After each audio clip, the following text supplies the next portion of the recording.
అమ్మ ఇప్పుడు లాయర్ గారిని చాలామంది బెదిరించారని కూడా తెలిసింది. అందులో ఎంతవరకు వాస్తవం ఉంది? ఏ క్యాడర్ వాళ్ళు బెదిరించారు అసలు? బాలసుబ్రహ్మణ్యం గారు మాకు స్టార్టింగ్ 2015 నుంచి ఇప్పటి వరకు మాకు వెన్నంటిగా ఉండి నీడగా ఉండి ఈ కేసుకు చేస్తూ ఉన్నారు. అప్పుడు మనకి చాలామంది మాకు తెలిసి వచ్చింది, ఆయనకి చాలా బెదిరింపులు వచ్చాయి, ఈ కేసు నుంచి కొంత తప్పించుకోండి అని చెప్పడం జరిగింది. లాస్ట్కి ఇంకా ఏమి వినకపోయేసరికి ఆయన మీద తప్పుడు కేసు పెట్టి ఆయన 10 రోజులు జైలుకి పంపించడం జరిగింది. ఆయనతో పాటు ఆయన కుమారుడైన డాక్టర్ విద్యాసాగర్ అసలు కేసుకి సంబంధం లేదు, బయట ప్రపంచానికి సంబంధం లేదు. ఆయన ఒక డాక్టర్, ఉన్నత స్థితిలో ఉన్న ఒక డాక్టర్ని కూడా తప్పుడు కేసులు అరెస్ట్ చేసి తప్పుడు కేసులు బనాయించి ఆయనను కూడా సేమ్ జైల్లో 1 వీక్ పెట్టడం జరిగింది. నేను కేవలం మాకు వెనకలో ఉన్నారు అని ఆయన భయపెట్టడానికి. ఇప్పుడు లాయర్లకు కూడా రక్షణ లేకుండా అయిపోయింది అసలు. అంటే న్యాయానికి నిలబడితే ఎవరికీ లేదు రక్షణ. ఇప్పుడు లాయర్ గారు మరి ఇప్పుడు ఏమంటున్నారు మీతోని? అమ్మ మనం పోరాడదాం అంటున్నారా? అసలు జైలుకి పోయిన తర్వాత మేము చాలా భయపడ్డాము, బాధపడ్డాము. ఇంకా మమ్మల్ని కేసులోకి రానివ్వరేమో, వాళ్ళందరూ బంధువులు కూడా ఈ కేసులో తీసుకోవడం వల్లనే కదా అని చెప్పడమే బాగా అన్నారు. తర్వాత ఆయన ఉండి వచ్చిన తర్వాత సారు, వాళ్ళ కుమారుడు doctor Vidyasagar sir, Balasubrahmanyam sir ఇద్దరు కూడా ఒకటే మాట అన్నారు, అక్క ఈ కేసు గురించి మనం ఎక్కడికి భయపడిపోవాల్సిన అవసరం లేదు. ఈ కేసే కాదు, ప్రజల్లో నుంచి ఏ కేసు వచ్చినా కూడా మా డాడీ టేకప్ చేస్తారని డాక్టర్ విద్యాసాగర్ గారు చెప్పడం జరిగింది. బాలసుబ్రహ్మణ్యం సార్ కూడా ఇప్పటికి కూడా, అంటే ఆయనలో ఉండేది ఏంటంటే ఎవరికి భయపడడు. ఆయన ఒకటే అన్నారు, నేను జైలుకి మర్డర్ చేసి వెళ్ళలేదు, మానభంగం చేసి వెళ్ళలేదు, ఒక తప్పుడు పని చేసి వెళ్ళలేదు, కాబట్టి నేను ఎందుకు భయపడాలి, నిజానికి నిలబడ్డాను, వాళ్ళు నా మీద అక్కస్తో నన్ను జైలుకి వేశారు, భయపడతారని, కానీ ఏం భయపడేది లేదు అని అప్పటికంటే ఇప్పుడు ఇంకా రెట్టింపు ఉత్సాహంతో కేసులో ముందుకు వెళ్తా ఉన్నాను. ఇప్పుడు మీరు ఇన్ని సంవత్సరాలుగా ఈ కేసు కోసం తిరుగుతూ ఉన్నారు, ఎలాగైనా పాపకు జరిగిన అన్యాయానికి న్యాయం చేయాలని చెప్పేసి మీరు చూస్తూ ఉన్నారు. సో మీకు ఇన్ని సంవత్సరాలలో ఎప్పుడన్నా, అంటే చాలాసార్లు మీ మీద అటాక్స్ జరిగాయి, అతి భయంకరంగా మీరు భయపడేలాగా జరిగిన అటాక్ ఏమన్నా మీకు? నేను భయపడేలా జరిగింది ఒకటి, నా పిల్ల చనిపోవడమే. నేను చాలా భయపడి బాధపడిన విషయం అంటే అది. అంటే ఫస్ట్ వాళ్ళు కూడా నన్ను డబ్బుతో చేయాలని, అంటే డబ్బుతో కాంప్రమైజ్ చేయాలని చూశారు. లేదు అంటే ఇంట్లో దొంగతనం దాడి చేపించారు, మా మీద అటాక్లు జరిగాయి. లాస్ట్కి ఏమీ లేక నా కూతురు మీద, నా మీద క్యారెక్టర్ అసైన్ చేశారు. ఏ దానికి కూడా మేము భయపడలేదు, ఎందుకంటే ఒకటి నిజం ఉన్నప్పుడే ఇలాంటివన్నీ చేస్తారు అని. అది నిజాన్ని దాచిపెట్టడానికి అబద్ధానికి అంతా ప్రపంచానికి అంతా చాటించారు, కానీ అల్టిమేట్గా లాస్ట్కి నిజమే నిలబడుతుందని మీ కేసు ద్వారా మేము నిలబడ్డాం నాన్న. ఎందుకంటే ఆ పిల్లకి జరిగినప్పుడు నా బాధ ఏమంటే, నేను ఆ పాపను కనేటప్పుడు నేను పడిన బాధ, ఆ పిల్ల చనిపోయేటప్పుడు పడిన బాధ, రెండు ఒకటే. ఆ బాధ ఎవరు పడకూడదు అనేది నా ఉద్దేశం. ఏడవకండమ్మా, అది బాధ మనం మాటల్లో చెప్పలేంది, మనం అనలేం కూడా. ఎందుకంటే ఇంత తల్లి కష్టం, మీలాంటి తల్లి కష్టం ఎవరికి రాకూడదు, పగలకు కూడా రాకూడదు. ఇంత నరక యాతన అనుభవిస్తున్నారు. ఒకవైపు మీతో మాట్లాడుతుంటే నాకే కళ్ళు నీరు తిరుగుతున్నాయి. అసలు ఎలా భరిస్తున్నారమ్మా ఇంత బాధను? ఇంతమంది ఇన్ని విధాలుగా ప్రభుత్వ పరంగా కానీ ఇంకెక్కడి నుంచైనా కానీ మీ మీద ఇంత ఒత్తిడి జరుగుతుంటే కూడా, మానసికంగా ఇన్ని రకాలుగా దాడులు చేస్తుంటే కూడా తట్టుకొని నిలబడుతున్నారు పాపకు న్యాయం జరగాలని చెప్పేసి. ఖచ్చితంగా ఒకరోజు జరుగుతుంది, కానీ ఈ కేసుని పక్కదారి పట్టించడానికి ఎన్నో ప్రయత్నాలు జరుగుతున్నాయి. మీరు దీనికి ఏం చేస్తున్నారు? ఇంకా ప్రయత్నాలు? ఇంకా మేము కేసును హైకోర్టులో వేసాము సిబిఐకి రావాలని. ఎందుకంటే నా కూతురు ఒక్కటే కదా అక్కడ బలైంది, వాళ్ళ చేతిలో చాలా మంది పిల్లలు బలయ్యారు. అవన్నీ ఒక సామాన్యురాలను నా చేతులకి రావు. అలాంటిది ఒక పెద్ద నెట్వర్కే ఉండి చేయాలి, బయటికి తీయాలనే ఉద్దేశంతో మేము సిబిఐ అడుగుతూ ఉన్నాము. ఆ సిబిఐ హైకోర్టులో ఒకవేళ వచ్చి సిబిఐ దిగితే అప్పుడు వాళ్ళు నా పాప కంటే ముందు ఇంకెంతమంది చనిపోయారు అనేది లిస్టు బయటికి తీసుకొస్తారు నాయన. దానికోసం వెయిట్ చేస్తూ ఉన్నాము. ఇప్పుడు పవన్ కళ్యాణ్ గారు మీ గురించి చాలా బలంగా నిలబడ్డారు. ఎన్నోసార్లు ఎన్నో వేదికలపైన కూడా ఖచ్చితంగా పాప పేరు తీసుకొచ్చారు కావాలని.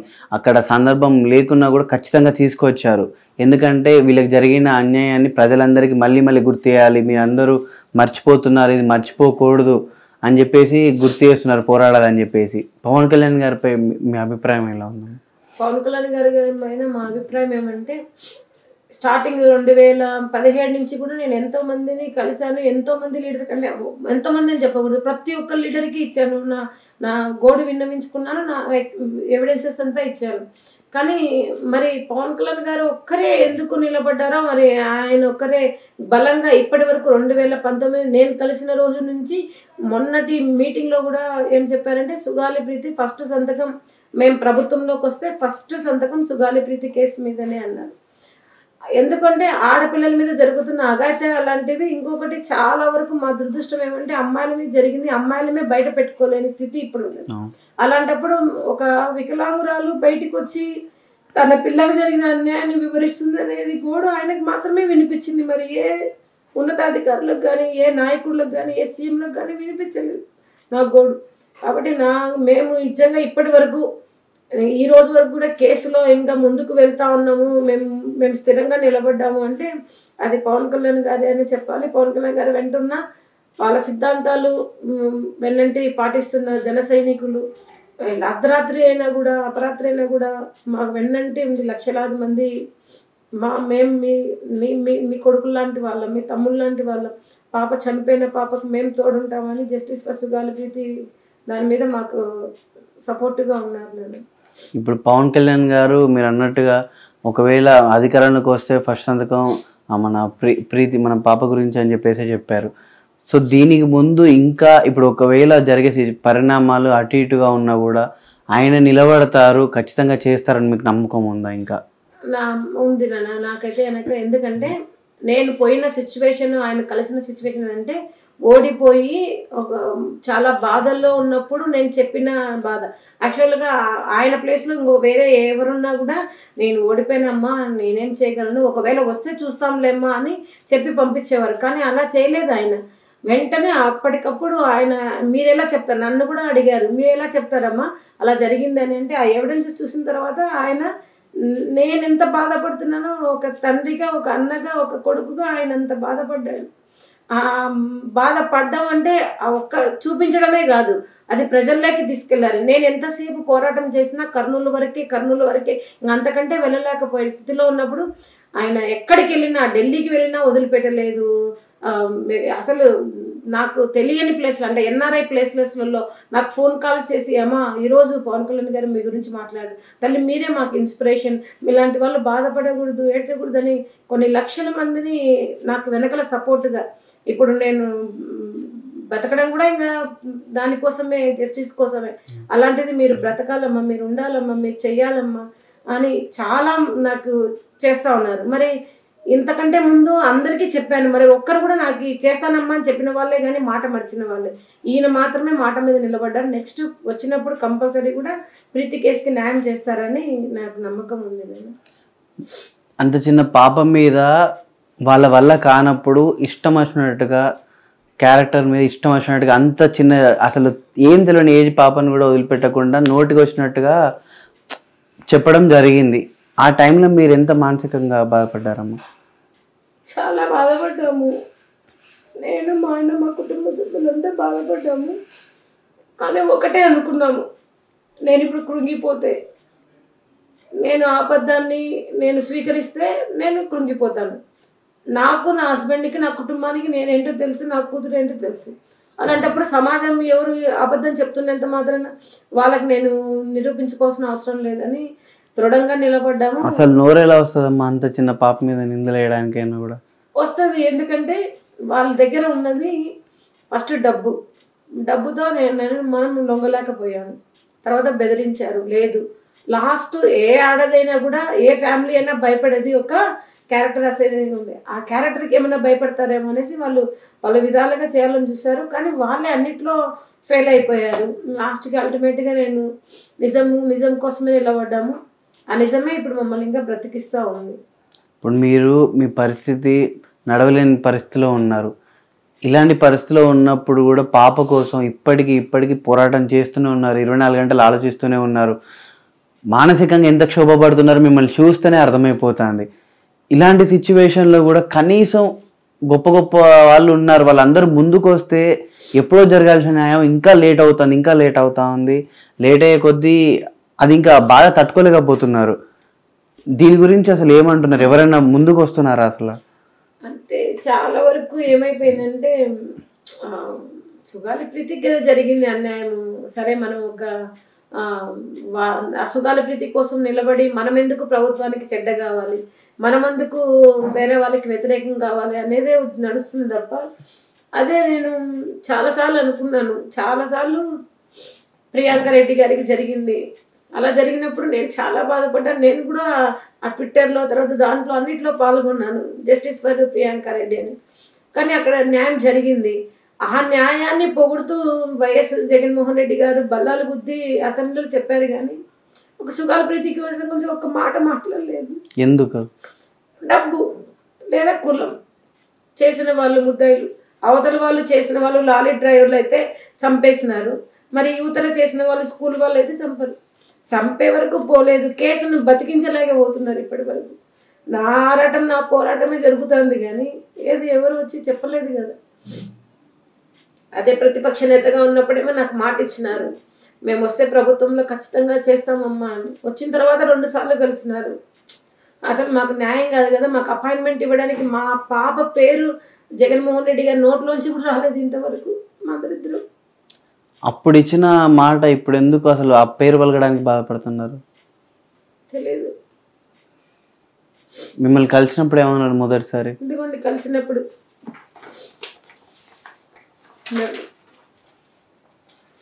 కలిసినప్పుడు ఒకటే అన్నారమ్మా, మీకు న్యాయం చేస్తాం కంపల్సరీ, నీకేం కావాలమ్మా, సిబిఐకి కావాలి, సిబిఐ కేసు అప్పచెప్తున్నాము, ప్లస్ ఆయన పర్సనల్ సెక్రటరీ ఉన్నారు ఓఎస్డి ధనుంజయ రెడ్డి గారు, ఆయన నెంబర్ ఇచ్చి మాకు మరి వీళ్ళని తీసుకోండి రండి, ఇదిగోండి ఇక్కడ వేస్తారు, వీళ్ళని తీసుకురండి, మరొకసారి వీళ్ళతో చర్చిస్తాను ఆ కేసు గురించి అన్నారు.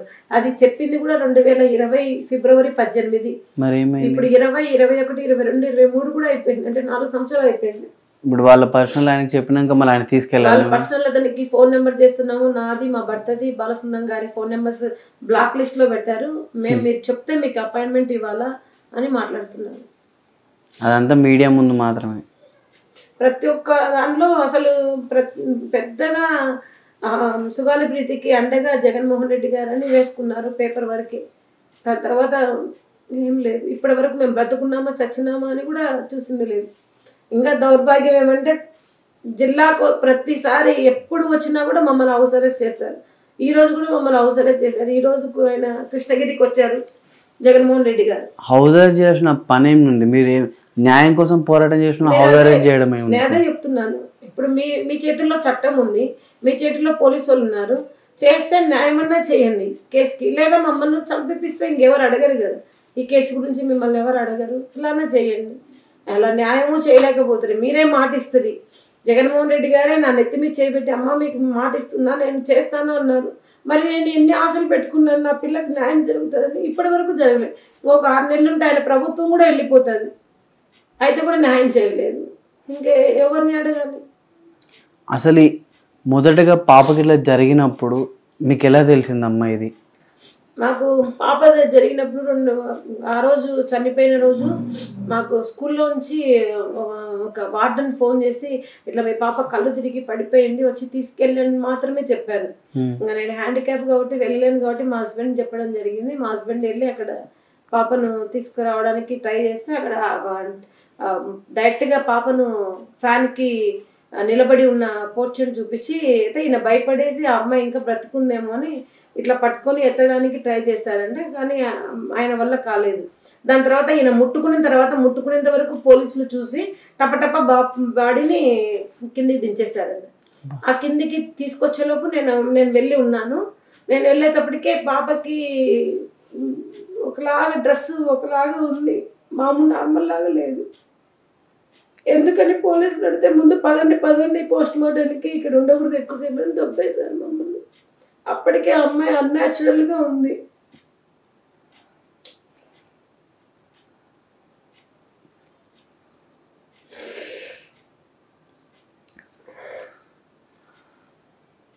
ఇప్పుడు ఆ క్షణం చూసిన క్షణం నుంచి మీ మీకు అదే మానసికంగా మెదులుతూ ఉంటుంది. ఆ పాపకు అంత చిన్న పాపకు అలా జరుగుంటుందని మనం ఎవరు అనుకుని ఉన్నాం.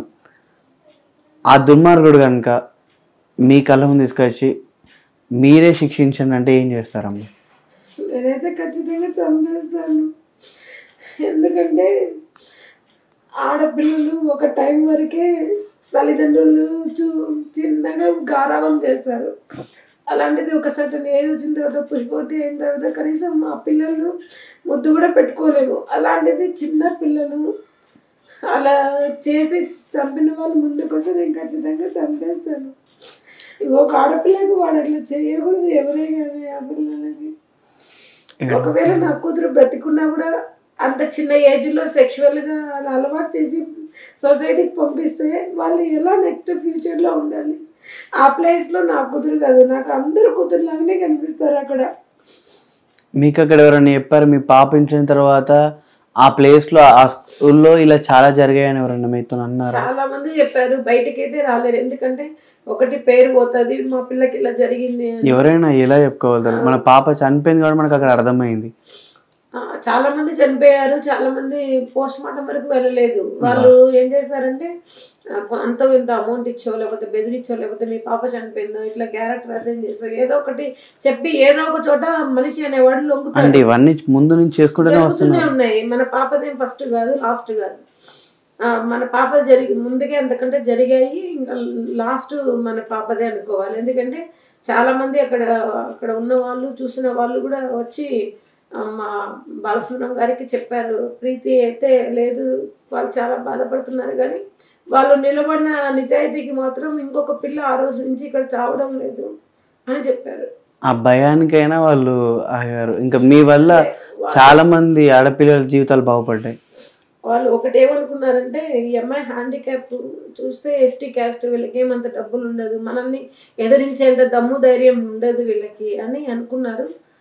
కానీ ఏదో సామెత చెప్పినట్ల చలి చీమల చేత చిక్కి చావదే సుమతి అని వాళ్ళు చిన్న చీమ అనుకున్నది వాళ్ళను కిందికి పడేసే స్థితికి వచ్చింది. అసలు ఇట్లా మీ కాళ్ళకి ఇలా అవడానికి కారణం మొదటి నుంచే ఉందా? ఎలా అమ్మాయి? నేను మొదటి నుంచి హ్యాండిక్యాప్ అయితే నడుస్తుంటేని మామూలుగానే బాగా పట్టుకొని బాగా నడుస్తుంటేని. ఈ పాప పోరాటంలో ఏం జరిగిందంటే కూర్చోవడం లేయడం ఎక్కువ అయిపోయింది. ప్లస్ ఇంకొకటి సుచరిత మేడం వచ్చినప్పుడు 2019లో ఇట్లా నడుస్తుంటే పోలీసులు కింద దొబ్బేసి బాగా తొక్కారు కాళ్ళు. ఈ సైడ్ బోన్ అనేది ఇట్లా సైడ్కి జరిగింది. ఆ వెయిట్ అంతా దాని మీద పడడం వల్ల పూర్తిగా ఇప్పుడు ఇంట్లో కూడా వీల్ చైర్తోనే వాష్రూమ్కి వెళ్ళాలన్నా ఎక్కడికైనా కదలాలన్నా కూడా వీల్ చైరే పరిమితం. ఒక్క నిమిషం కూడా నిలబడలేదు. ఈ విషయంలో నిజంగా మీ భర్త గారికి మాత్రం చాలా గ్రేట్ అండి. ఎందుకంటే మిమ్మల్ని ఇక్కడ దాకా తీసుకొస్తున్నారు, ఇంత మీ పోరాటం వెనకాల నిలబడుతున్నారు. మీకు ఎంత అంటే వేరే వాళ్ళు ఎవరున్నా వదిలిపెడదాం, నా మీదకి వస్తా నీ మీదకి వస్తా అని చెప్పేసి అంటారు. కానీ హ్యాట్స్ ఆఫ్ మీ ఇద్దరికి కూడా. ఎందుకంటే మీలాంటి తల్లిదండ్రులు ఇంత చావుకు తెగించి ముందుకు వచ్చారు కాబట్టి చాలామంది వెన్నుల్లో వణుకు పుడుతుంది. లేదు ఇలా జరిగితే ఇలా బయటకు వస్తారు, వదిలిపెట్టరు న్యాయం జరిగేదాకా. ఇప్పుడు వాళ్ళలో కూడా అవగాహన వచ్చింది, ఇలాంటి ధైర్యవంతులు కూడా ఉంటారు, చావుకు భయపడని వాళ్ళు ఉంటారు, న్యాయం కోసం పోరాటం చేసే వాళ్ళు ఉంటారని మిమ్మల్ని చూసాక చాలామందికి అవగాహన వచ్చిందమ్మా. ఎలాగైనా ఏదో ఒక రోజైనా మీ కోరిక మేరకు ఖచ్చితంగా, మీ ఒక్కరి కోరిక కాదమ్మా, చాలామంది ఆడపిల్లలు ఉన్న ప్రతి ఒక్కరి కోరిక కూడా ఇది, జస్టిస్ ఫర్ సుగాలి ప్రీతి జరిగి తీరాలి, జరుగుద్ది. మీకు ఖచ్చితంగా న్యాయం జరగాలని మనస్ఫూర్తిగా మా శ్రీ మీడియా ద్వారా కోరుకుంటున్నానమ్మా. అలాగే మీతో పాటు ఎవరైతే ఇప్పుడు కొనసాగుతున్నారో వాళ్ళందరూ మీకు న్యాయం జరిగేదాకా, అలాగే పవన్ కళ్యాణ్ గారు అయితేనేమి, మీతో పాటు ఉన్న లాయర్ గారు అయితేనేమి, ఇంకా మందకృష్ణ మాదిక గారు అయితేనేమి, ఇంకా ఎవరెవరెవరెవరు మీతోని అడుగు అడుగులో మీకు కాపాడుతున్నారో వాళ్ళందరూ కూడా చివరి వరకు మీతో నిలబడాలి, ఖచ్చితంగా న్యాయం జరగాలని చెప్పేసి మనస్ఫూర్తిగా కోరుకుంటున్నాము. శ్రీ మీడియా ద్వారా ప్రతి ఒక్క ప్రేక్షకులకి కూడా సుగాలి ప్రీతికి న్యాయం జరగాలని మనందరం కూడా ఒక్కసారి అందరం అనుకుంటే ఖచ్చితంగా జరిగి తీరుద్ది. అందరూ ముందుకు రావాలని మనస్ఫూర్తిగా కోరుకుంటున్నామమ్మ. నిజంగా మీ ఓపికకు, నిజంగా మీ ధైర్యానికి సెల్యూట్ అమ్మ. Thank you.